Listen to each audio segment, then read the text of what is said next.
Ben mentioned, my name is Christal Johnson. We run a pretty, I would say, a mid-sized team out of the Northern Virginia, DC metro area. Our primary market is all of DMV. So we like to call it fondly DMV, the District of Columbia, Maryland, and Virginia. But my husband and I, we live in Virginia, and Prince William County is a county that we call home. It's a very large county in the outer suburbs of Washington, D.C., probably about 30 miles south of the city. And it is a thriving, very much growing suburb. You know, our county has about 1 million people, so it's pretty big, extremely diverse. And we service lots of federal government contractors, tons of military personnel who are stationed at Quantico Marine Corps Base. We're, of course, very close to Fort Belvoir. A lot of our clients work at the Pentagon, service the White House, do a lot of things within the federal government space. So we are very used to servicing that level of a clientele. We have a lot of relocation, so we definitely benefit from our proximity to the nation's capital. People are moving in and out of our area on a regular basis, which kind of gives us a little bit of a I would say a little shelter, right, from some of the market nuances because of the fact that it's a constant influx, right? Not to say that we have not been impacted by the changing housing market since I would say the end of 2022, because we have, the most impact that we've had is, of course, inventory, but we are here and happy to serve any referrals that you may have coming into the area, coming to the location. Our team specializes in specific locations, so you'll know that any person who would come in and need some services from our teams, the person that we would put them with, which we have 5 agents, they literally, their job is to know that area in and out. They don't get to have a cursory view of the area. They got to know it. Okay. Perfect. Perfect. Again, there is so much, and you probably weren't even thinking this, but when I think of you and Alan specifically, I think of leaders. And where does that I don't know, that drive for leadership, for sharing, for collaboration, where does that come from? Or is that just the way you're built? You know, that is a great question. Ben's referring to the fact that my husband and I, we are business partners. He actually recruited me. I always tell him that was his very best hire that he ever made, right? He recruited me about 10 years ago, and he's been in the business for 23 years. And one of the things that I will say that is really just innate in us is our ability to want to share, right? At the end of the day, we do feel that, we're connected through communities, and connection through community means that not only do you get an opportunity for the community to serve you and invest in your business, it's our responsibility to create more community by reinvesting back into those communities. And I think that's just part of our makeup. That's part of our regular leadership philosophy, is this: how can we help others to be able to achieve whatever it is that they desire, right? So many people are willing to support us in our goals and our desires. We know that we need to pay that forward, right? We have this very strong, pull from a gravity standpoint to have karma really working for us. So you get what you receive, you get what you give. So we really feel like that is the way that we need to live life and to do business. And so is that where, again, you guys sharing, I think in the mornings, you guys do your script practice online, and I've set in on some of that. I think it all goes hand in hand. So now I will encourage you that if you're not value from it, so I appreciate you. Yeah, Ben, I don't know if it's just me on my end, but you're freezing just a little bit, just so you're aware. Oh, okay. Yeah. Hopefully you can hear me. So I think it's all good. So, am I freezing? Okay. Yeah. Hopefully I'm good.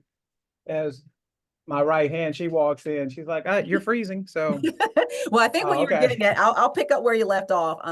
We do spend Yes. a lot of time just wanting to make sure we can service agents just across the country and globally, right? So we spend time daily with being able to invite any agent to join our team's daily script practice. We are working on trying to figure out how do we can put a little bit more parameters around it so everyone gets an opportunity to be involved in the script practice. We know that we need to sharpen our skills, iron sharpens iron, and we can help other agents be able to be more proficient in their conversations. That helps the industry as a whole. So this is not something that people are subscribing to or having to opt in or anything of that nature. Is literally, come in with your concerns, with your questions, with a learning attitude, and we're ready to be able to help you deliver some scripts that's going to help nail down your clients in the future. On top of that, during COVID, we had this whole series where we were doing devotion. And the devotion series, it wasn't about, individuals who needed to seek some level of faith. It really was about the opportunity for us to kind of show others how we kind of balance out our life, right? Our life is crazy and chaotic, which I'm sure most of us are. And part of creating that balance is just making sure that we stay grounded in who we are and what we are and who we serve. And so we invited a ton of agents to come join us on that journey. And that was great. And it was really pivotal for a lot of them to step their business into the right direction by just getting grounded, right? Doesn't matter who you believe in or what you believe in or any of those things. It was more like, how do you get grounded in your mindset right from the start of your day, right? So you can take on the challenges that are going to surely come your way. Beautiful. Well, I'm assuming the influence you guys have in that DMV area, and I was up there for Christmas, and can't wait to come back. The house hunters thing, did that happen because of that, or how did that come about? Now that's a great question. So when I we saw it. I saw it. yeah, yeah. It's funny. Our team has been on House Hunters about 3 times, and each time it came about it was mostly based on the fact that Alan is if you haven't had the privilege of meeting Alan, my husband, before, he's a master networker. I don't know even half the number of people that this man knows. Like I don't he'll walk into a store and there's no fewer than 6 people are coming up to ask him something or know him or something of that nature. I'm walking to the store and he's not there, and they all swear they know me. I'm like, I don't know you people. But anyway, he is a master connector. And somehow he ended up getting literally the phone number for the producer who was doing the casting for HGTV. I have no idea how he got it. It makes no sense, to the point where even to this day, she will send us messages and say, we need a family that fits this profile. Who do you know? And we've kind of connected her with other agents across the country just to be able to have that opportunity. But I think that, that opportunity in and of itself, it was really all about networking. It goes back to what it is that we do as real estate professionals, and that is creating an opportunity to get into relationship with people. And the more that we get into relationships with people, the more opportunity that it kind of flows our way. And that's really what it all about boils down to. So it was a great opportunity. We had a lot of fun. It's a lot of work, just in case if you're interested in doing it, you're thinking about doing it. It is a lot of work over the course of 2 weeks. We spent 2 full days each of those weekends shooting. Right, you're in shoots from 8 a.m. until 6 p.m. and it's 4 complete days over the course of 2 weekends. And I think that most folks have no idea, because I was fortunate way back in the day, and it's crazy to think. I think it was like 15 years ago today that I had a show on the channel called National Open House, and yeah, the producers, they come in Pie Town, and they Yeah. handle so much of that, that's on HGTV. They came in, and yeah, it was 2 weeks, and I think we shot 3 different episodes in those 3 weeks. And then once we shot them, they didn't air for like 5 to 7 Yeah. months. And my phone would ring and they're like, I really like this house. And I'm like, oh my goodness, we sold that house 6 months Yeah. ago. That's It exactly what is. happens. That's exactly what happens. It's So a it's great experience, and it was a great exposure for you guys and your brand. So without keeping you much longer, I'd like to know, besides maybe the relocation, what else is, I mean, you've already mentioned it, he's a master networker. And again, I think that getting that phone number, that didn't happen by accident. It was meant to be, right? yeah, yeah. Uh, where else? Where's your velvet rope? Where else does the business come from? Because I mean, you guys are, like I said, you're about as productive from a mid-sized level team as you can get. So I love the efficiency in which you guys work. Where else does the business come from, say, other than the Yeah. relocation? No, no, that's a great question. So I will tell you that 90% of our business is past and repeat customers and referral based from our sphere of influence. We go really hard and really deep on the people who like, love, know us, right? We don't spend a lot of time trying to create lead funnels of people who are just cold. Cold lead sources don't work well for us because we're very personable people, right? We like to think that everyone's our best friend.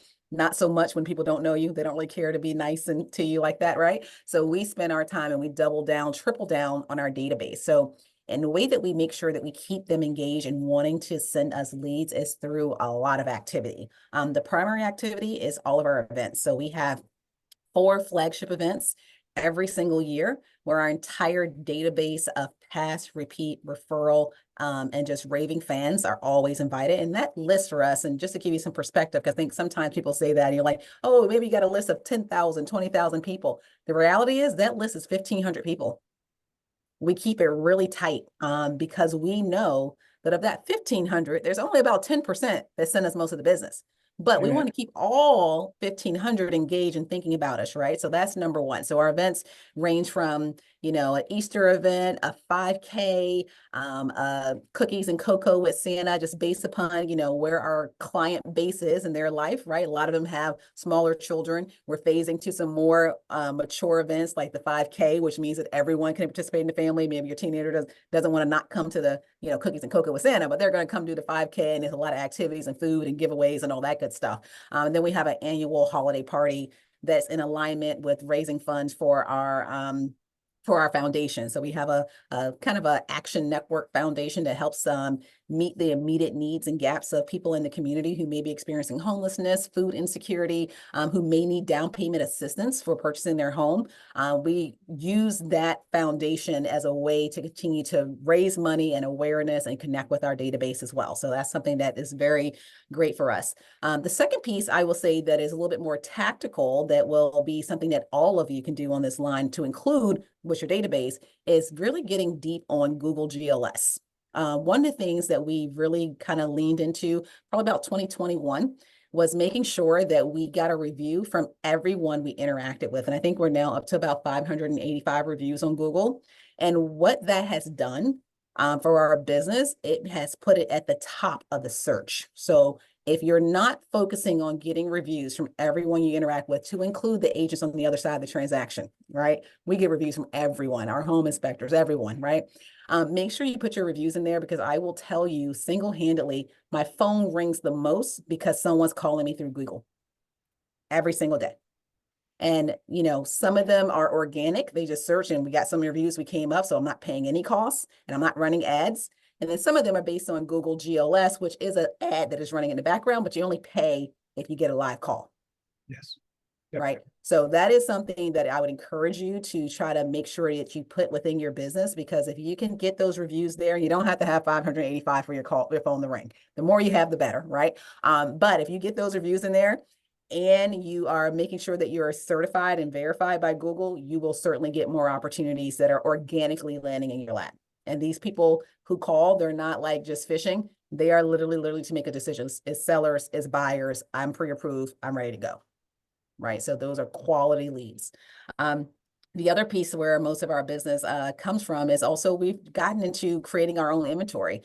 We have an adjacent market that's a little about 2 hours outside of where we currently live, where we have been buying land and we are building duplexes.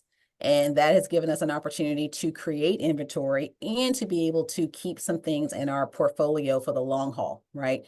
So I would definitely encourage everyone, if there is an adjacent market to you, you're interested in being an investor or creating inventory, and you can partner with some people, that's a great opportunity for us, because it also makes our phone ring. It also gets our past clients and database excited. It also gets agents excited, which helps our phone to ring, right? So when people see us doing these types of activities and we're posting about them, we're sharing them, we're showing it, they literally are magnetically attracted to what we're doing, and that begets us more opportunities. I love all of that. One thing, your family, and maybe it is. So I know Alan's dad, he's investor, right? Is Yep. your family involved there too, or not so No, much? completely opposite. So Alan's Okay. family have always, his dad and his mom has always been real estate investors. They've been in this game. We partner with them on a lot of projects. My family are more traditional, retired military, retired nurse, such very like, they are, I want to stick to what is known and proven. They're not the risk takers. I'm working on them though. I'm working on them. I love that. So let me just reiterate that the GLS. Yep. I feel like, and I think Christina will attest to this, it's turned into probably our second best lead source, but besides our A and B clients. And matter of fact, at 10:05 today, I got a lead to possibly do kind of a lunch and learn through that, because the young lady She Googled the top agent, and I popped up. Yep. So we're not at 500, but I'm so proud that, once I brought Christina on, I think we went from less than maybe around 5 to approaching 115, and the target now That's is to awesome. get to 150 to 200. And so, again, you've heard it from the leader right here. If you're not doing it, you need to be doing it. So, Yep. uh, And the Well, stages to it, right? You just got to start somewhere, I right? have right. a quick question about that. Sure. You said make sure that you're verified on Google. Yes. So we keep receiving calls about, that we're not verified, and some service wants, I don't know, $500, or I don't know how much they wanted to verify us. Would you recommend that, or what do you mean when you say make sure you're That's verified? that's a good question. You can verify yourself. Let's start there. So it is something that you could do yourself. If you go into Google and you go into your Google profile or your business profile, it has a button that you can click that says Get Google Verified. And basically what you're doing is they want to have a copy of your business license. You're going to upload your E&O insurance, right? You're going to prove your physical location and address. And then once you do those things, you are verified, and you'll have the little blue icon come up to next to your business when someone searches it. Okay. Okay, I'll have Now to to check get that. on, and you can do the same thing to get on Google GLS. You can do it yourself. Now there is a company that can help you. Some of the companies that kind of randomly call me cold calling, I'm probably not going to go with that company because I need a referral, right? So I do know some companies who are reputable who can help with that. So I'll be happy to share that with Ben if Ben wants to cascade that down. But it is something that you can do yourself. It's not as complicated as it may sound, but if you go in and you go into your Google business profile or my business profile, it will have a button on there for you to say to get verified. And then you can have another button on there that tells you how to get into Google GLS. So you have your business listed, and you don't pay for your business to be listed. You pay when leads come in. So you do set a budget, like I'm willing to pay X amount for leads, and that gets you leads into the door. And then if you have that two-way conversation, you're billed. Yep. And every jurisdiction is a little bit different in terms of how much it costs per lead. Clearly high metropolitan areas, a little bit higher cost per lead. If you're in a more rural area and you're like the only show in town, you're probably going to pay a lot less. Mhm. Thanks for sharing that, because I think I've just eliminated those phone calls, because I went through that whole process with insurance and E&O and all of that, and I thought initially that it was a lot to get set up, but it wasn't not as daunting a task as you would think. Yeah. And it's benefited me greatly. So definitely. Before we let you go, is there one thing that Christal would like to share that I haven't asked, or that you think is important for us to know? Oh man, that's a great question. There's so much plethora of things, and I would probably turn that question back around. Is there anything that I can share with you guys as a group, if you want to pop a quick question or you want to come off mute, that you think would be beneficial, right? I just want to make sure that if I'm on this call and I have this audience, that you guys have an opportunity to ask a question that may be something that would be beneficial to your business. So I'll take my time back and hold it so I can give it to you guys if you have any questions. Well, Christina will be looking, and I will say this because, again, I feel like I am that. It sounds weird. I'm the creepy guy that I feel like, I've loved on you guys from afar, and I see everything you do, even from a physical fitness. I love that you guys, I mean, you're about staying fit, which I know helps you mentally, It helps you in does. it helps you in every aspect. And I would, again, like I said, I know the majority of the folks on this call, and I would encourage you to make sure that we're taking time for us Yeah. and this physical being that we have. Because, again, I just lost my aunt on Sunday. Now, again, I think my aunt lived a great life, but she didn't necessarily take care of this beautiful vessel that we have. And so I love the fact that you guys show up even big in that regard to your relationship and your physical health. So, is there anything that you've noticed that there might be a question or no? Thanks, Monique. I appreciate Sorry that. about that. Yeah. And Yeah. here's what's crazy. So it was my Aunt Fatty, right? And the funny thing is my aunt was never fat, but that was just her nickname. That's hilarious. But no, it is true. Like we are definitely miracle morning type of people, right? We try to get as much stuff accomplished before 7 a.m. As possible. So a lot of it has to do with being structured and routine, right?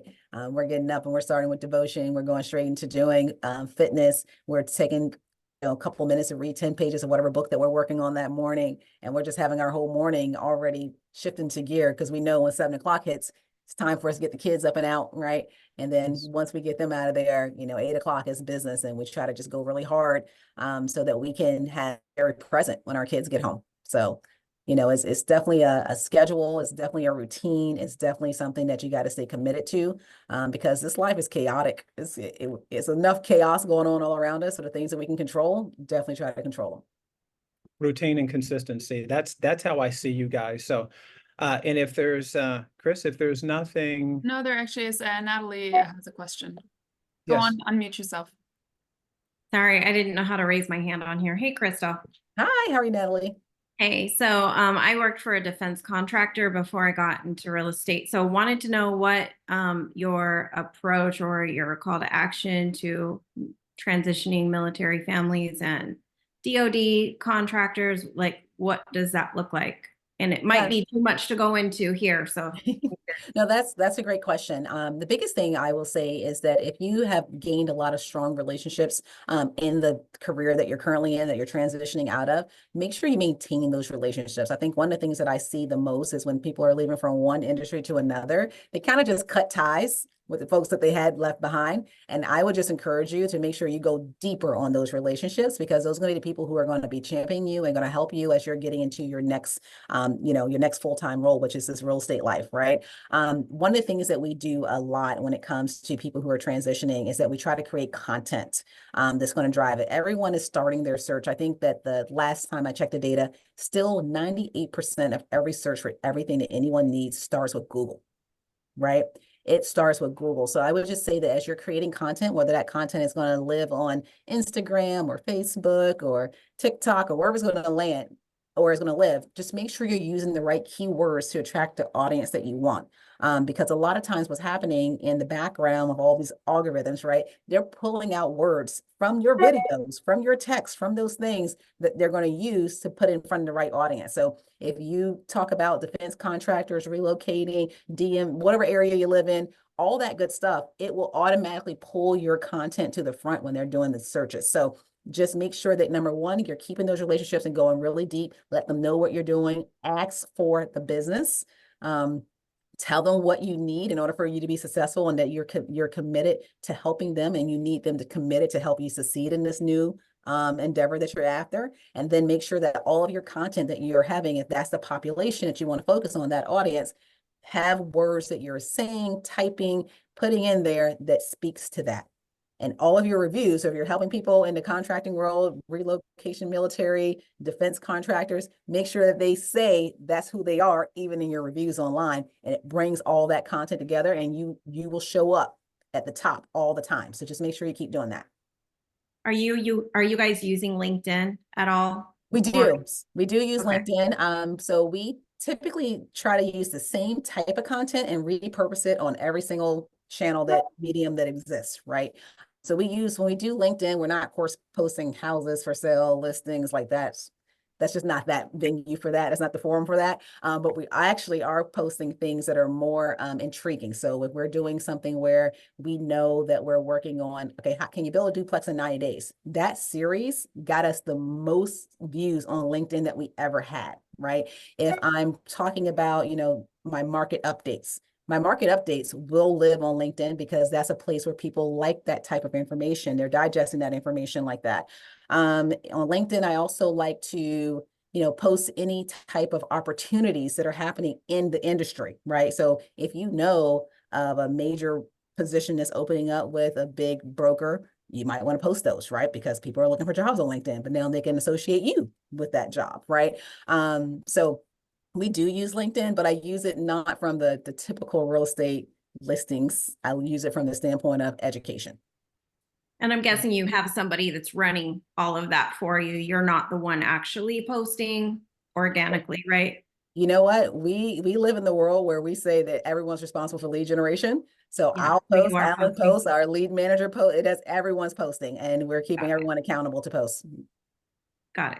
You know, You we can- make structure, right? So I at the beginning of a calendar month, we already know what we're going to post.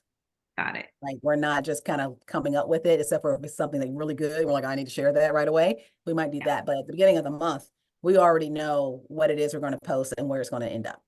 Perfect. Yeah. Thank you. Christal, thank you so much, because we're about to run out of time. So boom, go handle your business. You brought the meat this week, sweetheart. And I love you tell Ben. Alan at some point I'm going to get up there and see you guys. Well, Right? come see us, Ben. Thanks for having me. If you guys have any needs in the District of Columbia, Maryland, or Virginia, please send them our way. We're more than happy to satisfy and serve your clients. So we look forward to working with all of you in the future. Okay.